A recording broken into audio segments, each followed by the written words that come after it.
हाँ जी, कैसे हो आप सब। Class 11th। हाँ, हमारे प्यारे बच्चे जो अभी 10th से 11th में आए हैं और 11th में अकाउंटेंसी स्टार्ट भी कर चुके हैं। सर 2 लेक्चर तो हम आपके देख चुके हैं, 2 टॉपिक हम समझ भी चुके हैं। सर कौन कौन से? अकाउंटिंग क्या, what is accounting, and second characteristics of accounting. आज क्या पढ़ा रहे हो सर? आज हम बात करने वाले हैं ऑब्जेक्टिव्स ऑफ अकाउंटिंग की। तो ऑब्जेक्टिव्स क्या है, अकाउंटिंग क्यों जरूरी है, आइए समझ लेते हैं। तो हमने जैसे कैरेक्टरिस्टिक में भी देखा था कि accounting helps in maintaining systematic record, तो यहां पे ऑब्जेक्टिव के साथ साथ हम यही बात से स्टार्ट करने वाले हैं कि to keep systematic record of business transaction. जो हमारी बिजनेस ट्रांजैक्शन हो रही है उसका सिस्टमैटिक रिकॉर्ड मेंटेन करते हैं। इससे क्या होता है सर, आओ समझ लेते हैं। देखो, हमारा मेन ऑब्जेक्टिव क्या है कि कंप्लीट रिकॉर्ड को मेंटेन करना। ठीक है, कंप्लीट रिकॉर्ड मतलब सारी चीजें हमने रिकॉर्ड करनी है। सर सारी अभी बताते हैं। एक चीज है जो ध्यान रखना, सारी चीजें जरूर करनी है, बट हमने डेफिनेशन में देखा था कि जो मॉनेटरी टर्म्स में है, ठीक है, इन टर्म्स ऑफ मनी, वो पॉइंट नहीं भूल सकते हम।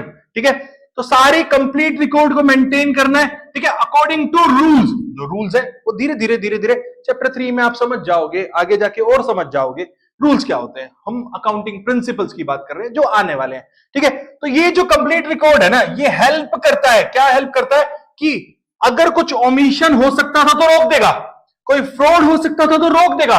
सो complete record helps to avoid the possibility of omission and fraud. For this, इसके लिए हमें क्या करना है, हमें जर्नल एंट्रीज करनी होती है और कुछ सब्सिडरी बुक्स बनानी होती है जिसके थ्रू ही हम अपने लेजर्स बनाते हैं। ऐसे ही चलता है हमारा अकाउंटिंग प्रोसेस। ठीक है, कि हमने पहले जनरल बनाए, सब्सिडरी बुक्स बनाई और उसके थ्रू लेजर्स बनाते हैं। ठीक है, ये बहुत आगे की बात है, आप समझ जाओगे। अभी रिलैक्स रहो, जो पढ़ाया जा रहा है उसको अच्छे से एंजॉय करो। सर आगे बताओ फिर। बस सिस्टमैटिक रिकॉर्ड, इसके अलावा कुछ नहीं? नहीं, प्रॉफिट एंड लॉस तो कैलकुलेट करना है ना। प्रॉफिट और लॉस, हमें क्या हो रहा है, हमारे घर में प्रॉफिट आया या हमें लॉस हुआ, होगा रखो आपके घर में प्रॉफिट हुआ है। ठीक है, समझिए, कैलकुलेट करना पड़ता है यार हमें। हमारा सेकंड मेन ऑब्जेक्टिव यही है, टू असर्टेन प्रॉफिट अर्न और लॉस सफर्ड। ठीक है, उस पर्टिकुलर पीरियड के लिए, जिस पीरियड की हम अकाउंटिंग कर रहे हैं, ठीक है, उसके लिए हमें ट्रेडिंग और पीएनएल अकाउंट बनाना पड़ता है। ट्रेडिंग एंड पीएनएल अकाउंट बनाते हैं हम। ठीक है, ये आप बहुत अच्छे से बना पाओगे। बहुत ही इंटरेस्टिंग टॉपिक होता है, जब बहुत ही अच्छे से ट्रेडिंग एंड पीएनएल बनाने का जो मजा है ना, ओहो, आपको तो आने वाला है, गारंटीड। आई बात समझे? आपको यहां पे एक चीज गारंटीड मिलेगी, वो है मजा और स्टडी। ठीक है, चलो आगे बात करते हैं। सर इसके अलावा, अरे यार एक रीजन जरूर है, देखना, हमारा जो मेन ऑब्जेक्टिव है ना, जो मेन ऑब्जेक्टिव है अकाउंटिंग का, कि यार मेरा एग्जैक्ट रीजन तो मैं जानू जो मुझे प्रॉफिट अर्न करने में हेल्प कर रहा है या जिसकी वजह से मुझे लॉस हो रहा है। ठीक है, क्या कह रहे हैं, to know the exact reason leading to profit और लॉस। मेरा कौन सा डिपार्टमेंट है जो ओवर स्पेंड कर रहा है या कितना रिवेन्यू कमा रहा है। ठीक है, या मेरा कोई हीरो प्रोडक्ट है, ठीक है, जिस प्रोडक्ट को मुझे लगता है कि मुझे और इंपॉर्टेंस देनी चाहिए, जिससे मेरा बिजनेस इंक्रीज हो सकता है। यार मुझे अपना रीजन जानना है यार, मेरा प्रॉफिट क्यों हो रहा है और कैसे बढ़ा सकता हूं, मेरे को कहां ध्यान देना चाहिए, कहां पे ध्यान कम करना चाहिए, कहीं ओवर स्पेंडिंग तो नहीं हो रहा, कोई ऐसा डिपार्टमेंट जो सिर्फ खर्चा ही करवा रहा है मेरा। मुझे ये सब देखना है, ये मेरा क्या है, नेक्स्ट ऑब्जेक्टिव। चलिए आगे बात करते हैं। सर आगे बता दो। आगे देखो यार, ये देखो कितनी इंपॉर्टेंट बात कर रहा है यार। मुझे प्रॉफिट एंड लॉस के साथ साथ अपनी फाइनेंशियल पोजीशन को भी जानना है, to ascertain the financial position of the business.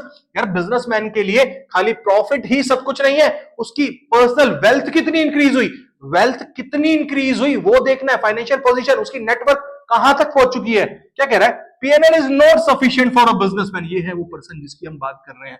ठीक है, आई बात समझ में। Financial health is also necessary and for that हम बैलेंस शीट बनाते हैं जिसमें हम हिसाब रखते हैं अपनी एसेट्स एंड लायबिलिटीज का। आई बात समझ में? यहां तक कोई प्रॉब्लम है? नहीं सर, कैसे हो सकती है, आगे बताओ बस आप। लो आगे जान लेते हैं। अब एक बात बताओ यार, क्या मैं नहीं चाहूंगा कि यार मेरी ग्रोथ हो रही है, मुझे पता चले। मैं चाहूंगा ना कि यार पिछले साल से इस साल मैंने कितना ग्रो किया और मैं नेक्स्ट ईयर कितना ग्रो कर सकता हूं, सब कुछ देखना है। तो हमें यह भी हेल्प करता है, कह रहा progress of business on year two year basis. यार मुझे मेरी अकाउंटिंग ही तो हेल्प करेगी कि मेरी क्या प्रोग्रेस हुई है ईयर ऑन ईयर बेसिस। पिछले साल 22 में मेरा प्रॉफिट कितना था, 23 में मैंने कितना कमाया और 24 में मेरा कितना कमा रहा हूं, ये सब चीजें मुझे मेरी अकाउंटिंग से ही तो पता चलेगा बच्चों।